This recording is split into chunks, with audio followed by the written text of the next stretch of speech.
17 games on the MLB slate for a Wednesday, thanks to some rainouts and some doubleheader action that we got coming your way. Which of those 17 can we be making money on? That's what you're here to find out here on First Pitch. WagerTalk TV live, 11 a.m. here on the East Coast, 8 a.m. on the West Coast. And joining me, I got Tokyo Brandon, and I got Bryan Power for a little Wednesday edition. We're going to touch upon those doubleheader games. Guys are really liking some things in Game 2 as far as it is concerned over there with Tokyo Brandon. We'll talk White Sox and Twins Game 1 with Ober and Fetty Wap with our man Bryan Power. Best bet coming up in the Brewers and the Pirates. So we appreciate you tuning in, making us a part of your day while you're hanging out. Hit that like button if you haven't already. Subscribe and hit that little bell, and you'll always know when we're going live. TB, let's get right into it, man. No time to waste with the game starting at, 1:45 here already. So you don't want to talk about that one with Marsh and Palante. You want to talk about Game 2, which has a little bit more of an intriguing pitching matchup, I would say, with Gray and Waka, Cards-Royals. Yes. One thing, again, I want to find out what you think about this, but ISOing in on Game 2 right away, so you don't think you have to factor in anything that happens in Game 1. You're fine pre-flop saying, I find value in Game 2. This is what my numbers say. I don't care what happens in Game 1. Yeah, I know. It's not 8 a.m. here in Tokyo. It's actually midnight, but that's cool. You know, well, that's why I got the shades on, because I don't need bright lights in my eyes at midnight. So a lot of cappers like to avoid Game 2 of doubleheaders, but to me, I don't, because although we're not guaranteed what the lineups are going to be, I do like to factor in the pitching matchups and how they perform against the batters on the other team. And in the worst case, both teams are going to be, resting the same amount of guys. So I really don't think I pretty much think it's a non-factor, the fact that it's a Game 2 of a doubleheader. And what intrigues me about the game I'm going to cover here, which is the Royals and Cardinals Game 2 of today's doubleheader, is the pitching matchup. We've got Sonny Gray going against Mr. Pac-Man, Waka Waka Waka. So what I like about this is both teams are hitting quite well. And I've said before in shows before that I use my database to rank teams, lineups, starting pitchers, and bullpens. I take my 250 or so starting pitchers and rank them on a curve of 30. So I have both teams ranked right at 10 in hitting in Major League Baseball, but I have the Cardinals with a pretty solid advantage in bullpen. I have them ranked 16, where I have the Royals ranked 22 out of 30 teams. Starting pitcher, though, I have Sonny Gray ranked 6, and I have Waka Waka ranked 9. So not a huge discrepancy in starting pitching until you dig a little deeper and see how they've done against. TB, I just wanted to hop in here. So apparently just flashed across the screen here that they're changing pitchers. It won't be Sonny Gray here coming up in Game 2. I didn't want you to have to do your whole breakdown and be like, it's a different guy going. Apparently Graceffo is who's going to be pitching today. Again, this literally just happened while you're speaking, so I'm sure it completely changes how you're doing this game, but I didn't want you to sing another song about Sonny Gray and then have him not go tonight. So I just wanted to drop in, apparently Graceffo, the guys who's going to be going this evening. Well, I can still give a play on this, because my play was going to be the Cardinals, because I like how Sonny Gray pitches against the Royals in his career. But if the pitcher has been changed, let me tell you, Waka has a horrible history against these batters. He has a 73 at-bat sample size. He gives an average against of 329 and an OPS against of 1,081, which is absolutely horrible. So my play was going to be the Cardinals here. But if Sonny Gray's not going, then I would definitely make this a team total for the Cardinals. Whether it's 3.5 or 4.5, I definitely would take an over on this, because the Royals bullpen, as I just said, is ranked 22 out of 30, which is towards the bottom. And the Cardinals are hitting in the top 10 right now in MLB run production. Plus, Wacha's horrible history against the Cardinals. So I'm changing my play from the Cardinals money line to the Cardinals team total over, which is still a good play given Wacha's history against these batters. Thanks for letting me know that, Dan. Appreciate it. No problem. It's doing a great job behind the scenes with our man Joe Ranieri, who he's your motivational speaker here in the mornings. TB. He was just wanted to make sure that you knew we were having a pitching change there. How we do it, baby. It's how we do it. Brian Power knows all about that with the morning wager, getting up and ready to go, getting some folks some winners. All right, let's if we broke down game 2 there for Cardinals and Royals, let's talk game 1 that's going a little bit earlier here in the day. Ober and Fetty in the White Sox and the Twins game 1. TB is actually going to be taking a look at game 2, hopefully while he's doing his breakdown. There will be no pitching changes in that one. But as far as Fetty Wap is concerned here, are we doing the old Adam Trigger, give me the run and a half? If it ain't broke, don't fix it, right? Is that the way that you're looking to attack this game?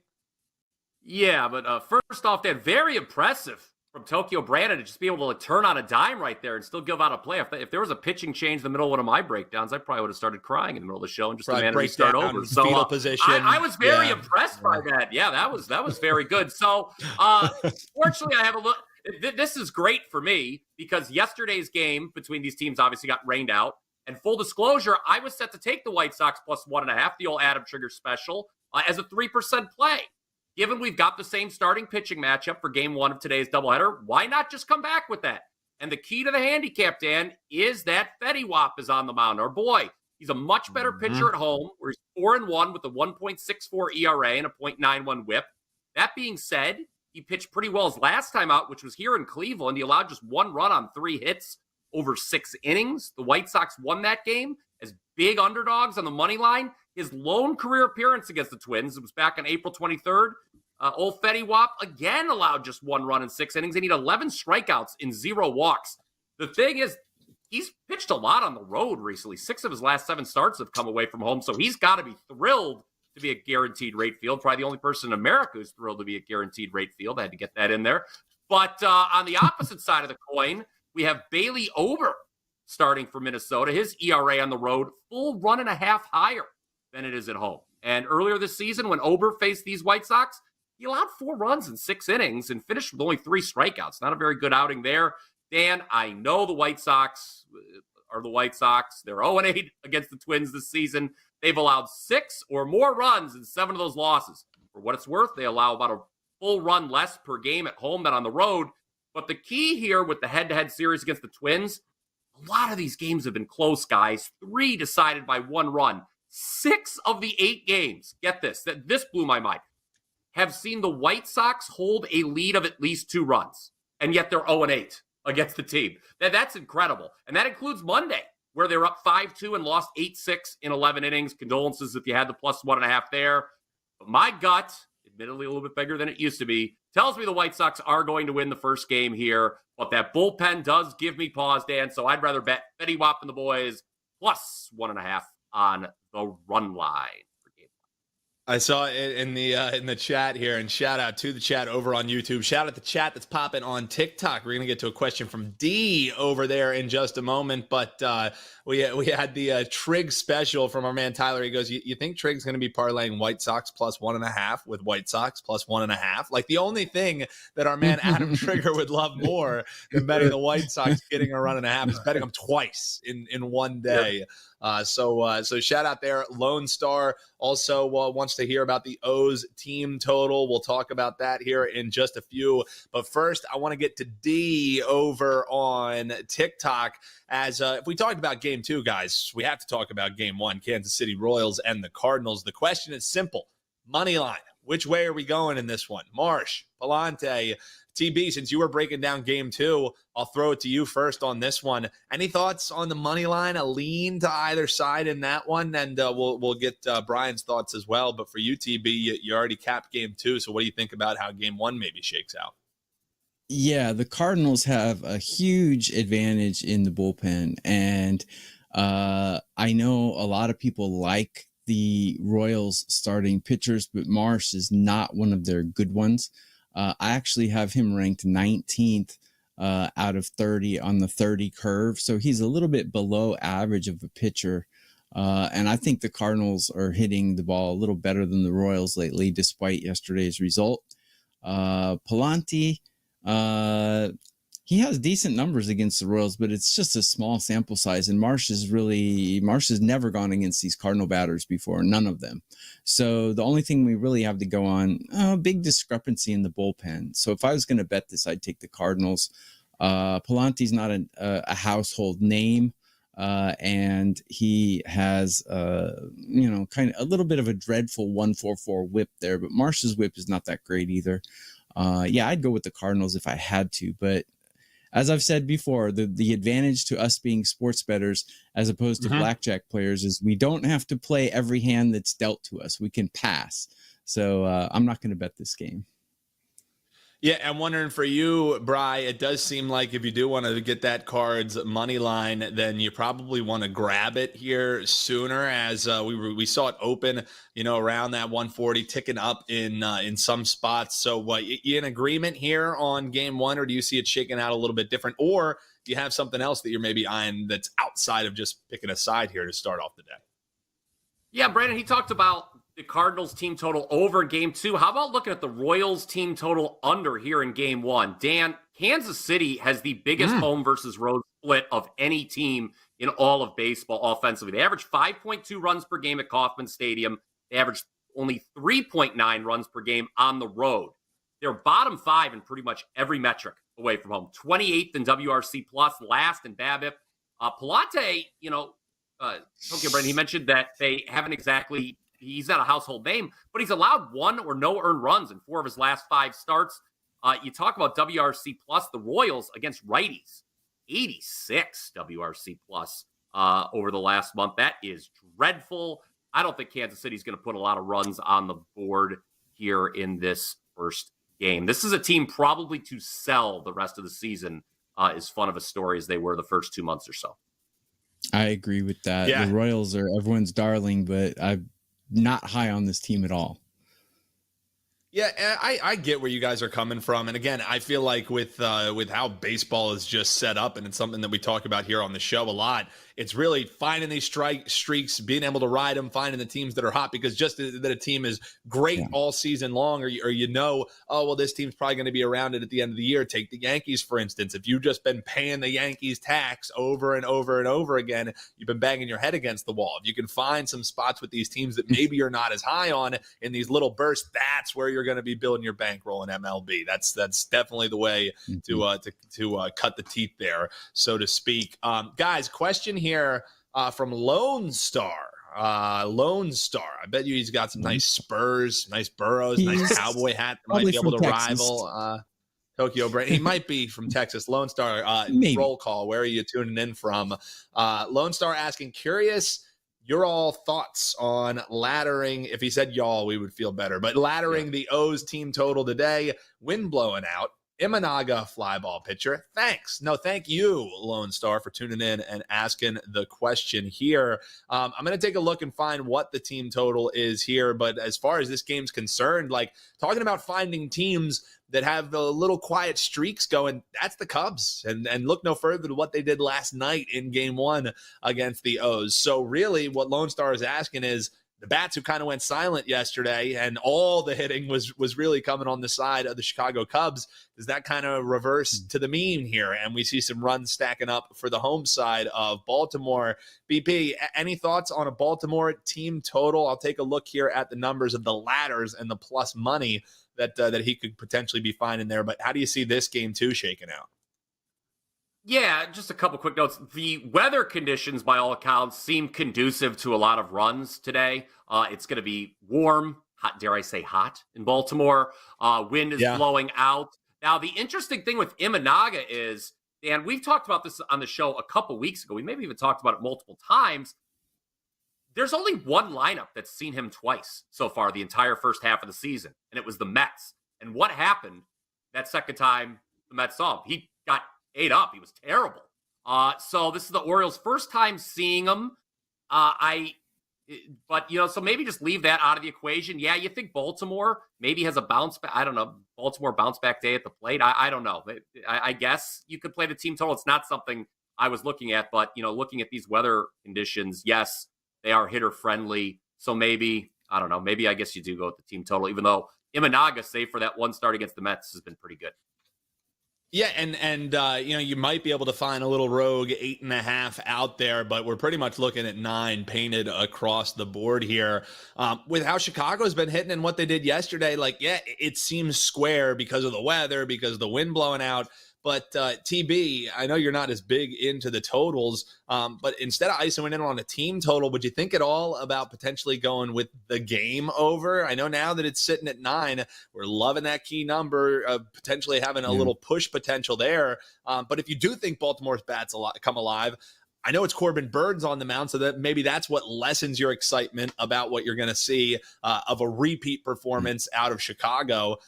Any thoughts on this game? Any thoughts on the totals specifically? Yeah, regarding the team total, I would shy away from that, namely for 2 reasons. Number one, I have the Orioles ranked. They came out of the gate swinging, and the Orioles have a great roster. They have a great farm system. They are just replenishing. They're never going to let up all season. And as we know, baseball is a marathon. So longevity is definitely on the Orioles side. But currently, I have them hitting 14 out of 30 teams. So very mediocre. And I have their bullpen ranked 19. Imanaga has given up 16 runs in his last 3 starts, which is quite alarming. If you even take away the Tenberger he gave 3 starts ago, he's still giving up 3 earned runs in each of his last 2 starts.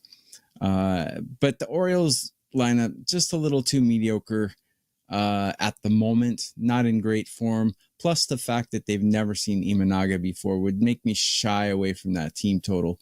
It's probably 4.5, right? So, I would not bet a team total here. If anything, I'd take the Orioles in the first 5 because Burns is a much better pitcher than Imanaga. Yeah, Burns is a much better pitcher than Imanaga, and I have the Orioles hitting a little better than the Cubs right now. Pitching advantage is the look there. You have anything to wrap this one up with, Bryan, before we run to another game here? Yeah, just one quick note, follow up on that weather. Normally I see a total move from how this one has up to 9. You mentioned that being the key number, Dan, and that would scare me off. I will note yesterday we saw favorable weather conditions lead to a similar move on an over in Boston and Oakland, and look at what happened in that game. Everyone was talking about, what hitter-friendly conditions it is. That game went over the total in the second inning. So maybe, if you do like the over, I would say maybe actually don't be scared about the move, perhaps here, even though we have hit the key number. Yeah, and again, you're sitting at that key number, but like you mentioned, this kind of sets up if you think there's going to be the positive regression, as our man Lone Star was hopefully looking for there. And by the way, Lone Star said it's Massachusetts he's tuning in from, not from Texas. He's a Spaceballs fan. So Lone Star Spaceballs fan. Whenever we have TB on here, we got some timely references. So how about a Spaceballs reference there for you? Yeah, sometimes I don't get enough gel in this hair. I'd be looking like Darth Helmet, low key. So I love the scene. I know. My favorite scene from that movie is when they're combing in the desert, and he's like, "You guys found anything yet?" "Haven't found anything, sir." Yeah. And then they go to the guy using the pick. I don't think I can say the F word, but it's a great scene. Yeah. And of course, the combination to my luggage is 1, 2, 3 for the record. Well, of course, it's the combination for all. Great movie. It's great movie. No, brilliant man for sure. Hop below in the comments. I know probably we're not going to get many of them over on TikTok. I don't know how many Mel Brooks fans we have tuning in on TikTok, but favorite Mel Brooks movie, hop below in the comments here History on YouTube. Of the World Let is us a good know. movie too. Yeah, you're not wrong. You're not wrong. It was a movie last night, gentlemen. Was all the cavalry returning for the Philadelphia Phillies. That was a true what a segue that was. My God.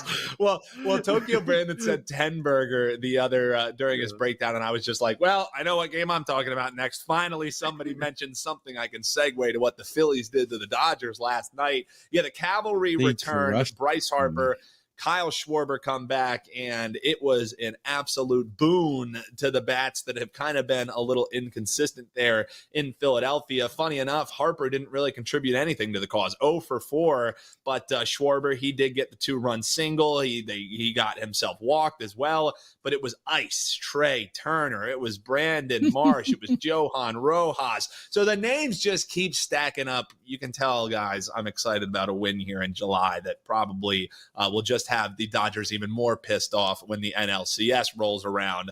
But man, 10-1, it's not anything to turn your nose up at. We're looking today here at a little bit different of a pitching matchup. It's not like Christopher Sanchez has been bad, but Gavin Stone, Christopher Sanchez, neither of them are like a Wheeler that is going to be on the bump. Any thoughts here in this one, TB? I mean, I don't expect the same domination to happen this entire series, but as a Phillies homer, it was damn fun in game one. How do you see this one shaking out?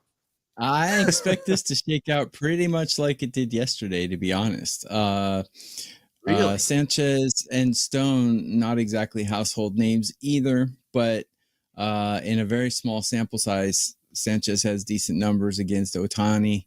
And Stone has absolutely horrid numbers against these Philly batters. And another thing is, I expect Harper to get his bat going now. When Trey Turner came back, he didn't light it up right away. He took a couple games, but talent is talent. They're going to come around, and maybe not the first game back, but I expect the Phillies to put up quite a few runs against Stone. I'm not a big Stone fan, and that LA bullpen is really bad right now. So, I would expect a similar result today. Maybe not a 10-burger, maybe an 8-burger.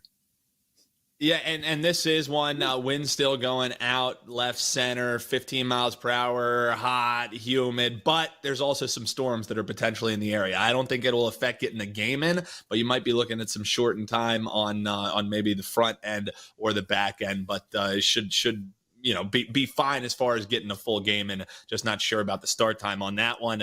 Any thoughts here about the Dodgers and Phils for you, Bri? And then we're just going to circle back quick to a pitcher prop question that we had over on TikTok from Steven. But first, Dodgers and Phils for you, my man. Yeah, as far as yesterday goes, Phillies were a show best bet on the morning wager, so I was very happy to see that blowout victory. They don't come that easy every day when you're betting against the LA Dodgers, that's for sure. Look, you look at Sanchez's numbers at home, they're outstanding. 1.35 ERA. He's got a .90 whip, 5-1. So I think the Dodgers are going to struggle to score again. And you look at the WagerTalk odds screen, this number's moved from 9 to 9.5. I actually might play against that line move now that we're against the key number. I think this could be an under because I don't think the Phillies are going to score 10 again like they did yesterday. So Phillies bullpen, Dan, I don't need to tell you, they've been a lot better over the last month, 2.98 ERA. Yep. So, I think the Dodgers struggle to score again here in the city of brotherly love. My only concern with betting an under in a game at Philadelphia is the Phillies are the highest scoring team in the league at home by kind of a wide margin. Well, if that's the case, and we have a point out here from Richard Lockhart and from Steven Utterbach, and Steven didn't love my segue. He said it was a little bit of a reach, which it surely was. But they're both saying, hey, well, if we are concerned about the Dodgers putting up runs, because let's be honest, it's not like the bats have been terrific, and it's not like they have all of their cavalry. We're talking about the players coming back for the Phils. Why, if we're worried about this total staying under because of their contributions, but we think that this game could potentially have the same potential as yesterday, Phillies team total over. I mean, we're looking at 4.5. The number's a little bit juiced. 5.5 alt is where you're going to be able to get some plus money on it. TB, I'll start with you. Any thoughts on just isoming in on the Phils side of the total runs, or do you think there's enough to like about the Dodgers pitching to maybe keep you off of that? I think that's a decent bet because, as I said earlier, the LA bullpen is just horrific right now. Anytime you got Joe Kelly in your bullpen, you have a bad one. And right now I have them ranked 28th out of 30 teams. Philly's lineup is just as good as LA's lineup, and LA's lineup is historically good when they have Mookie Betts, which they don't right now. But the Phillies have all their pieces, and it's game 2 back for Harper. So yeah, I think if anything, I'd bet a Phillies team total over here or a Phillies money line in this one. Not a client play, but certainly good bets for those two. Yeah, and Harper, if you thought he looked a little gingerly at the plate, he was asked after the game, and he said, I'm kind of going to be taking it slow, all-star break right around the corner, and essentially the whole Phillies roster is being in the all-star break. So, I would be maybe concerned if you're trying to ISO in on, Harper, it's game 2, it's a bounce back for him. I think he's just seeing this as a little bit of a rehab stint, especially since they have some games in hand. TB, real quick, we're going to talk Milwaukee-Pittsburgh. We had a question about that over on TikTok, but we also had a question. I know you're great with these pitcher props. The clients have been very happy if they've been riding with you on these pitcher plays. Question from Steve on TikTok. He was looking at Shota Imanaga. How deep do you think he's going to go? You think he can go over 5.5 strikeouts? His number that I'm looking at is 4.5, heavily juiced to the over. So trying to find some plus money there, our man Steve. I don't hate the look. Any thoughts on how deep Imanaga is going to go and how many he can strike out against this Baltimore Orioles side? So taking a look at Imanaga right now, his strikeout rate is 8.64 per 9 on the season. Not great, not horrible. The Orioles are striking out at about 7.35, so they're one of the more plate disciplined teams in Major League Baseball. What was the strikeout prop there? Was it 6.5? No, so we're looking at 5.5 is what he was seeing for Imanaga. I'm seeing 4.5, but it's minus 185 to the over. So I'm not in the business of betting 185 pitcher props, No, and if anything, I would bet an under in that because he did strike out 8 against Philly, but in his 2 starts before that, he only struck out 3 in each game. One of those, he went 6 innings, and the 10 burger he gave up to the Mets, he only went 3 innings. Generally, if he goes 6 innings, if he goes into the 7th inning, he'll probably hit the over on that. I'd stay away from that prop. If it was 6.5, I'd bet the under, but 5.5 under is a little dicey because he could get to 6, but honestly, his strikeout rate is not that good. It's not like he's Skeens territory or anything like that. And the Orioles are fairly plate disciplined in recent form. If anything, I'd take an under, but 5.5, that's too dicey for an under. Tristan Harrell over on TikTok is asking us about the Milwaukee game. He's saying he likes Milwaukee money line. We got a best bet coming up here in just a few moments in that Milwaukee and Pittsburgh game from our man Bryan Powers. So make sure you stick around. We got a play coming up for you in that one. Another game that keeps coming up, and folks love their nerfies and yerfies. Yes, run first inning. No, run first inning. In a game that there was 21 runs scored yesterday. They want a nerfie here in Boston and Oakland. Bryan, any thoughts on having those bats maybe stay hot for Boston, but keeping them cold here at least in inning 1? It's going to be J.P. Sayers, the lefty, going up against Pivetta. So maybe they just see the names alone and say, let's play a little nerfie. I don't know. With how those bats are swinging for Boston, I don't know if I want to pick any inning that they're not going to get some runs in. What's the thoughts for you? Yeah, and the weather conditions were so favorable last night, Dan, to hitting as we saw. I wouldn't be rushing to say there will be no runs scored in this half inning, this inning, this game, this inning. I know we've got a better starting pitching match. I know the Red Sox aren't quite as prolific at home as they've been on the road, but I don't know. That's not something that I would be looking to do right now based on what we saw last night, unless if you think, hey, everybody just brought the lumber last night, and they're for the first 6 outs, they're not going to swing it as well. I guess that I do contrarian plays a lot. We may have one coming up. I was about to say, okay, we talk about if we talk Yankees Rays, I'll make everyone vomit. But on this one, I'm staying away. I apologize. Yeah. I'm kind of with you there. And if you're saying contrarian play and you can't get Brian Power on board, that's how you know it's a real sicko play. Oakland Athletics, Boston Red Sox for you, TB. Mm-hmm. Do you see potential for bats cooling down here a little bit? Doesn't look like the weather's cooling down here at all. So any thoughts on this game? Because I think as far as Nerfy goes, sure, it might hit, but that's not one that I would be looking and running to add to my card personally. Yeah, I don't do Nerfies and Yerfies. Those are like crack cocaine of baseball betting. You can lose your money real quick or make your money real quick. I'd rather take a full game and relax, or even a first five. But I will say this: I don't expect the bats to cool down in this game because we have two of the worst bullpens in all of Major League Baseball in this one, and we have two pitchers who probably aren't going to last that long into the game. Recent form, I actually have the A's batting better than the Red Sox, but combined, they're both top 15 hitting teams. Pitchers, both very below average on the MLB median, and with the horrible bullpens, if anything, I'd go an over in this game. I don't know what the line is; it's not an official play. But yeah, I expect similar results to yesterday. Maybe not 21 runs, but definitely double-digit runs in this game, I would expect.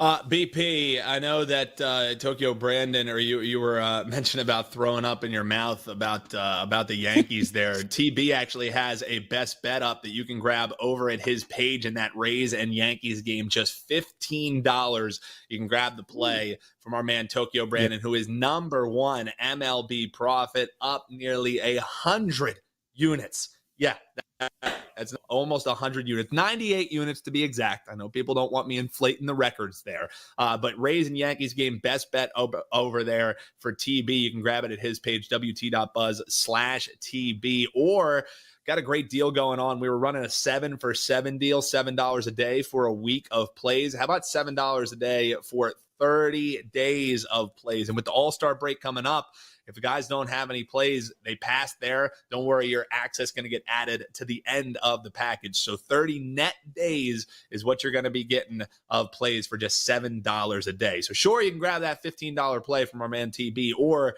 you can rock with a proven moneymaker with him or Bryan, $7 a day for 30 days of all access. But TB has a play in that Yankees game, so I won't put his feet to the fire. Folks can head on over to his page to find what he thinks. But Stroman and Eflin, and because of this Yankees slump, man, you're seeing plus money here on the Yankees against the Rays. So how the mighty have fallen. Any thoughts in this one? Total, I'm looking at pretty much painted around 8 here in this one. What are you thinking here? Yeah, I don't know if it was because it was New York's favorite son, Mark Zinno, bullied me into it or not, but the Yankees, man, is this the bottom of the market on this team? Yeah, you got it's buying low. That's for sure. That was a good Zinno impression there, Dan. Yeah, look, they aren't an underdog often. They haven't been an underdog often since April. I don't know. I kind of think we might be getting close to the bottom market. I'm not the biggest Stroman fan. The team has won 6 of his last 8 starts, if you will. So, yeah, we talked about that on the morning wager and that it might be getting to buy low time on the team wearing pinstripes with the vulture circling in the Bronx.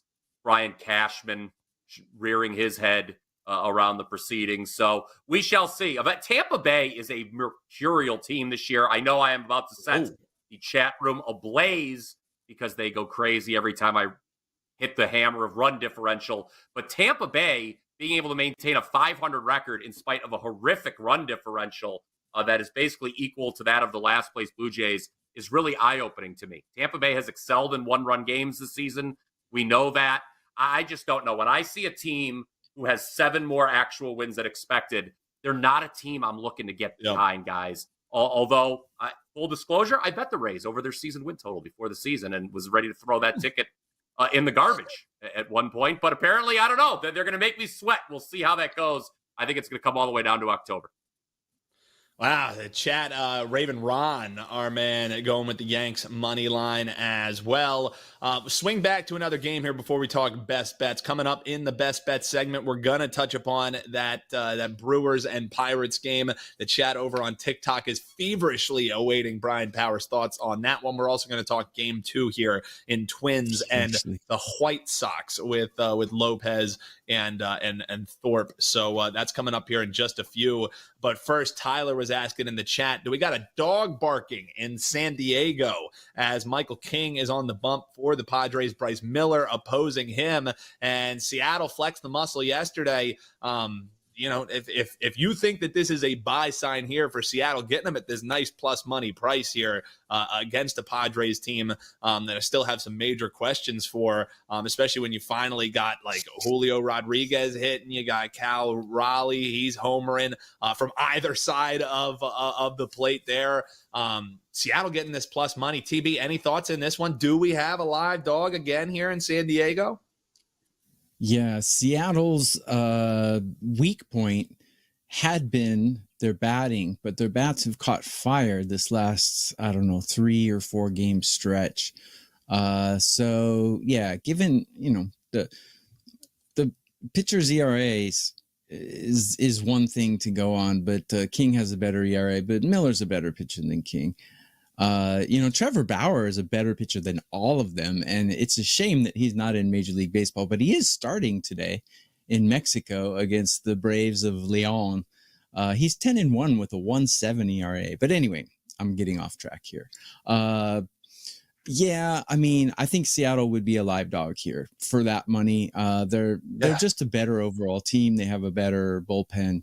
And I think Miller's a better pitcher. So, yeah, it's not an official play. But, yeah, I think Seattle's definitely a live dog in this one. Yeah, well, we're not asking for all the official plays. I mean, every time we come on here in the morning, we move quickly as long as Adam Trigger isn't on, and he takes 25 minutes to break down one game. Straight shot for our man Trigger. But we touch upon pretty much every damn game here on the board. So, EB, we're just looking for the leans, for the little breakdowns. Yeah, woke up choosing violence. Do we think, VP, Seattle's waking up, choosing violence here again? I mean, that plus money price, it's shrinking, but it just seems like, you got to take that with the little buy sign that we maybe saw last evening. Well, I'll keep this short, Dan. I have seen you, after all, on the lacrosse field and what you can do, so I don't want any violence out of you. My initial thought was over King on his strikeout prop because, while Seattle, as Tokyo Brandon mentioned, has been better at the plate recently, what's Seattle's bugaboo been all season? They strike out a lot. No team strikes out more. Swinging for the fences. Now, I bring all this up. It sounds very good. But guess what? The odds makers were not born yesterday. And Michael King, over 6.5 Ks, is juiced through the roof right now. I think it's minus 160 at DraftKings. So I don't really actually want to bet that number, quite frankly. So my immediate default that I went to, I don't want to do it, so I'll stop there because I don't want. I don't want to do it. Alexander. I love that. Yeah, if you don't want to do it, you don't have to do it. This is we don't force anyone to do anything they don't want to do here on First Pitch, except for Tokyo Brandon. We force him to stay up until 1 a.m. and break down baseball games in Tokyo. All right, boys, best bet. Let's get to it. Quick fact. Can I throw in one quick fact to dissuade people from betting the King strikeout prop over? He's only gone over 6 strikeouts in one of his last 4 starts. So Seattle does strike out a lot, but I would 6.5 is, I think, a little too high there.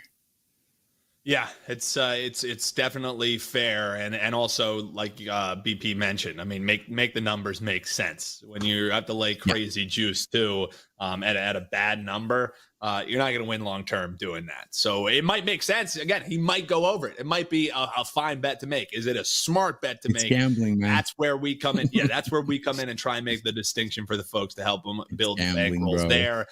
TB, yeah, it's gambling, bro. Well, what is the best bet for you, bro? And tell folks about that play you got rocking here for $15 that they can take advantage of.